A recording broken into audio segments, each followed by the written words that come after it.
Bom dia, meus amados irmãos, a graça e a paz do nosso bondoso Deus, o amor do nosso Senhor e Salvador Jesus Cristo esteja em cada um de nós hoje e sempre, nos fazendo crescer no seu conhecimento e na sua graça maravilhosa. Amados, hoje, quarta-feira, dando prosseguimento à nossa lição, falando sobre a morte e a ressurreição de Cristo. Ontem, no estudo da terça-feira, nós vimos o momento em que Pedro e João chegam ao sepulcro, vê os lençóis que enfaixavam o corpo de Cristo no chão e à cabeceira havia um lenço dobrado, um pano dobrado, Pois bem, dando continuidade ao relato desse texto, chegamos agora à pergunta 7, que nos traz aqui o seguinte questionamento. Que fizeram Pedro e João após verem o sepulcro vazio, sem o corpo? Vendo ali os lençóis no chão, o lenço dobrado, o que eles fizeram? João, capítulo 20, o versículo 8 e o versículo 10 diz assim: Depois, o outro discípulo, que chegara primeiro ao sepulcro, também entrou. Ele viu e creu. Os discípulos voltaram para casa. Bom, nós pulamos aqui o verso 7, justamente para o verso 9, justamente aqui para resumir ali o ocorrido, Porque nada houve de diferente no verso 9. Pois bem, primeiro, no texto anterior, a gente viu que João chegou primeiro e viu de fora. Pedro chegou, João correu mais rápido, chegou primeiro. João chegou por último, Pedro chegou por último, mas chegou e foi logo entrando. E aqui está dizendo que o outro discípulo, João falando dele mesmo na terceira pessoa do singular, O outro discípulo, que chegou primeiro, também entrou ao sepulcro, Quem sabe ali criou um pouco de coragem depois que Pedro entrou, Também entrou.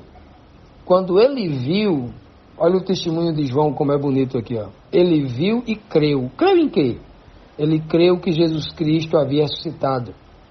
Ele creu no que Jesus Cristo disse, que a sepultura não iria lhe reter, que ele não ficaria morto para sempre. Ele seria ressuscitado. Ele viveria novamente. João creu nisso. E logo em seguida eles voltaram para casa. Que linguagem, Essa linguagem é interessante. Voltaram para casa. Que casa? A casa onde eles estavam, João tinha a casa dele, tinha a família dele. Pedro tinha a casa dele, a família dele. Mas eles deveriam voltar aqui para uma casa aonde os discípulos estavam reunidos, no local aonde Maria os havia encontrado. Então eles voltaram para casa. Que coisa, Olha que contraste impressionante nós temos aí. Jesus, o corpo de Jesus Cristo, havia sido colocado distante da casa dele. Cristo estava noutra casa, o corpo dele foi levado para uma outra casa. A morada eterna do diabo, a morada eterna da própria morte, A morada do mal, do pecado, da própria sepultura da morte em si. Ali é a morada. Foi enquanto Jesus era levado para uma morada estranha, o símbolo de toda e mais terrível prisão, a sepultura, a morte, eles agora voltavam para casa. Assim como no final da história deste mundo de pecado, os verdadeiros, os salvos, os santos, justificados, pelos méritos de Cristo e salvos pela graça de Deus, eles retornarão para casa. Retornarão para os braços do Pai, retornarão para aquela vida original que o Senhor elaborou inicialmente para Adão e Eva viverem para sempre. Mas por causa do nosso pecado, Cristo não poderia voltar para casa naquele momento, né? Mas os discípulos estavam voltando para casa, na cabeça deles, né? Cristo estava morto, né? Mas olha que coisa linda, naquele momento, exatamente quando Pedro e João estavam ali, Cristo já havia ressuscitado e Cristo também estava voltando para casa. Que coisa linda, não é? Que coisa maravilhosa. A morte tentou impedir Jesus Cristo de que ele não voltasse para casa. Mas agora Cristo estava voltando para casa. Olha, meus irmãos, como é gostoso voltar para casa. Se nós resolvermos fazer uma viagem para os lugares mais belos do mundo, a gente mora aqui no Brasil, né? A maioria daqueles que estão ouvindo esse áudio aqui mora no Brasil. Imagine que você vá fazer um tour, dar a volta ao mundo, sem pressa de voltar, para conhecer os lugares mais belos do planeta, né? Chega um tempo que por mais que você esteja num paraíso tropical, né, em lugares pitorescos, cujos cenários, né, seja de fato, mereça o título de paraíso, você sente falta de casa. Você sente saudade da sua terra. Você sente saudade do cheiro da terra quando chove, das pessoas, dos hábitos, da comida, da voz e da companhia dos seus familiares, dos seus vizinhos. Tudo isso faz falta. Da sua família, das pessoas que você ama, né? Os seus filhos, a sua esposa, o seu esposo, os seus pais, seus irmãos, a sua igreja. Tudo faz falta. Voltar para casa é muito bom. Voltar para casa dá uma sensação de segurança, dá uma sensação de que, voltando para casa, se concluiu a obra em algum lugar, né? Cumpriu-se uma missão, fechou-se um ciclo. Isso é maravilhoso, né? Que coisa maravilhosa. Voltar para casa. Os discípulos estavam voltando para casa, ali em Jerusalém, mas pela fé em Cristo Jesus, porque Cristo havia ressuscitado, vencido o mal e o pecado, estava garantindo para eles que eles um dia iriam voltar para casa, mas não a casa em Jerusalém, a casa do Pai. Que coisa, né? Como é que alguém escreve assim, João escreveu assim, voltar para casa? Por que ele escreveu isso? Né? E eu fico pensando, por quê? Que beleza, né? Que mensagem é esta aqui que fala o meu coração?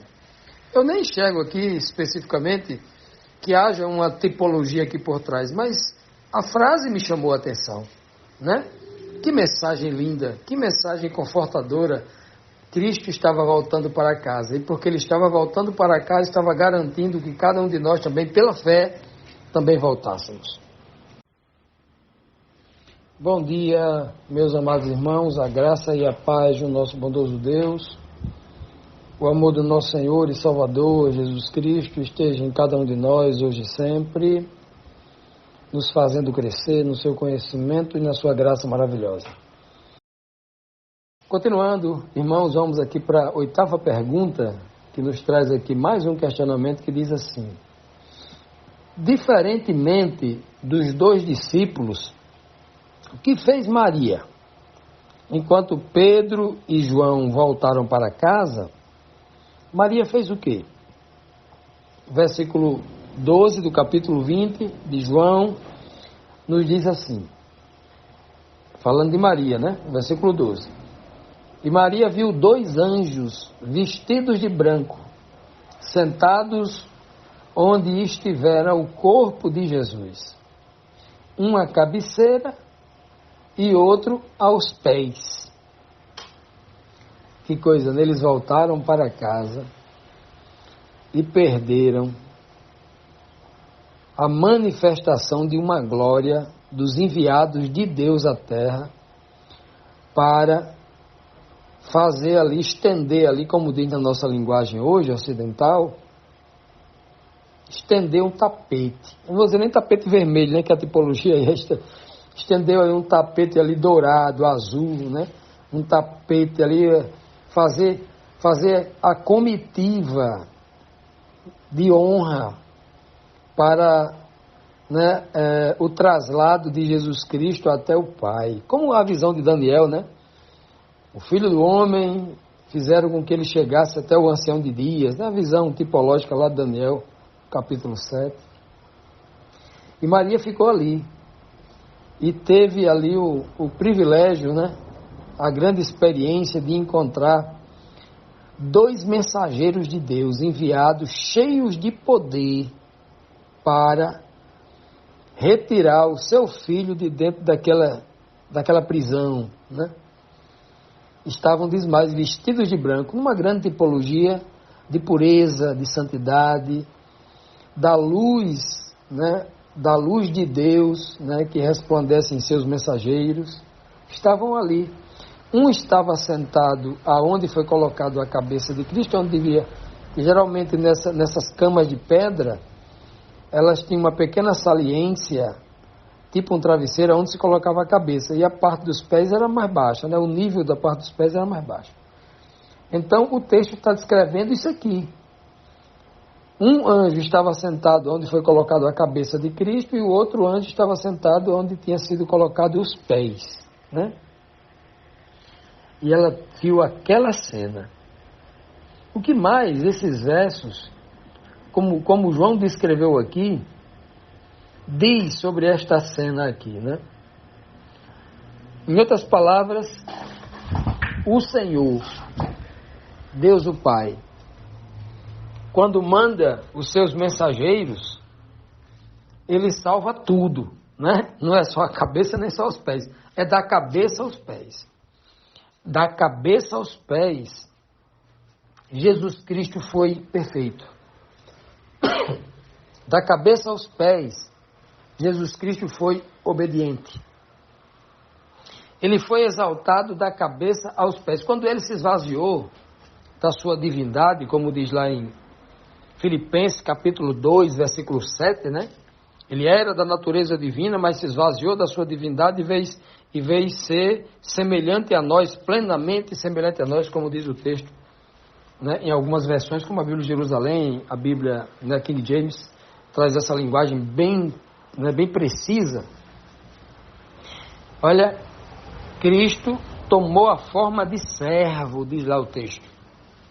Isso quer dizer que ele desceu ao mais baixo nível dos pés. Ele desceu ao mais baixo nível, porque ele não veio como um governador, como César, ele não veio como Herodes, né? Ele veio como um homem da Galileia simples, que inclusive por causa disso, muitos dos religiosos em Jerusalém, os líderes, olhavam para ele assim com certo desdém, com certo desprezo, porque não poderia vir nada de bom da Galileia, alguém importante da Galileia, não, era difícil, era impossível, né? Então eles tinham esta visão daquele que veio no mais baixo nível, na forma de servo, como diz o texto, servo ou escravo, olha só. Então Cristo, quando esteve aqui na terra, na sua forma humilde, ele nunca deixou de ser Senhor, mas a sua forma, o seu comportamento, a sua humildade, o seu caráter, se via isso nele. Não que ele fosse um escravo, ele era livre. Não que ele fosse um servo, não, ele era amigo de Deus, filho de Deus. O Senhor, como ele disse para ele, eu não chamo você de servo, chamo de amigo, né? Um Senhor não compartilha seu segredo com os servos, não, só compartilha com os amigos. O pai não via Cristo como um servo, não, como amigo, como filho, né? Que ele compartilhava tudo com o filho, herdeiro dele, né? Então, vejam só. Então, quando a Bíblia diz que Cristo veio na forma de servo, diante dos olhos dos homens, né? E aqui, veja a beleza, que sendo servo, ele está no mais baixo nível, no nível dos pés. E a Bíblia diz bem claro, né? Que o Pai o elevou. Elevação significa cabeça. Então, quando nós temos ali um anjo, quando eu vejo aqui no texto um anjo sentado à altura dos pés e um anjo sentado à cabeça, eu me lembro que em todos os momentos, desde Cristo na condição de servo aqui na terra, quando na condição de ressuscitado e vai ser exaltado pelo Pai, o tempo todo, o Pai, né, mantém ali a sua promessa, né, o seu cuidado, o seu poder, a sua honra, a sua glória para este filho. Da mesma forma, meus irmãos, não importa a condição social que as pessoas nos classifiquem, se a gente é servo ou se a gente é cabeça, se a gente está na altura dos pés ou se está à altura na cabeça, se a gente é servo ou se a gente é patrão, se a gente é um operário ou se a gente é o diretor, não importa isso. O que importa, na verdade, é ser fiel a Deus, porque as exaltações que nós temos lá no Antigo Testamento, as exaltações que foram reais, não foram, o escravo José no Egito, que foi elevado à condição da segunda pessoa mais poderosa de todo o Egito. Ou o escravo Daniel, que foi elevado à segunda pessoa mais poderosa no Império da Babilônia. Esses aí foram exaltados fisicamente, exaltados socialmente, materialmente, para que os olhos viam essa exaltação. Mas isso são tipologias de uma exaltação, de uma glorificação que Deus dá para todos os seus filhos que obedecem a Ele. Não é necessário que hoje, no período da nova aliança, o Senhor, para comprovar que eu seja um servo dele, que ele me exalte a governador do meu estado, presidente do meu país, para dizer, olha, Deus é... Não, isso era do Antigo Testamento, tipologia. Por que o Senhor não exaltou João a essa condição, Paulo a essa condição, nenhum dos apóstolos a essa condição? Porque estamos na nova aliança. Existe uma exaltação que Deus dá aos seus servos muito superior a tudo isso, que é a exaltação espiritual, pelo conhecimento que Ele dá, pelo discernimento espiritual que Ele dá aos seus servos. E isso faz dos seus servos cabeças.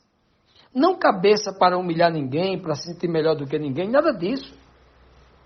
Né? Até porque quem é cabeça mesmo, espiritual, né?